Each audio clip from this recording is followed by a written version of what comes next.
Sometimes life ரொம்ப பெயின்ஃபுல்லா இருக்கும். நம்ம எல்லாருக்கும் சப்போர்ட் பண்ணிட்டு இருப்போம். ஆனா, அந்த எண்ட்ல நம்ம ஒரு அன்னோட்டிஸ்டு பெர்சனா தான் இருப்போம்.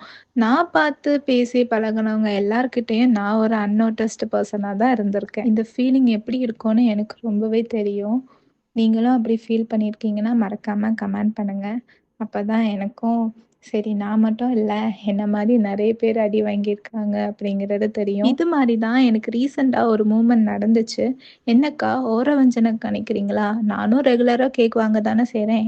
என்னோட கேக்கெல்லாம் ரீலா எடுத்து போட மாட்டீங்களான்னு?" நம்மளோட கியூட்டான ரெகுலர் கஸ்டமர் கொஞ்சம் அப்செட் ஆயிட்டாங்க.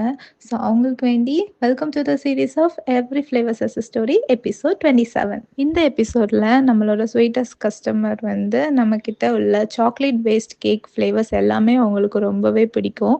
இந்த டைம் நம்மக்கிட்ட பிளாக் ஃபாரஸ்ட் கேக் ஆர்டர் பண்ணியிருந்தாங்க. நானும் அவங்க விஷுக்கு ஏத்தபடி கேக் பண்ணி குடுத்துட்டேன். லைஃப்லயும் இந்த மாரி தான். சில பேர் நம்ம மேல ஃபுல் ட்ரஸ்ட் குடுத்தாலும், அவங்களோட வேல்யூ நம்மளுக்கு லேட்டா தான் புரியும். ஜஸ்ட் லைக் கேக்ல ஹிடன் க்ரீம் இருக்கிறது மாதிரி.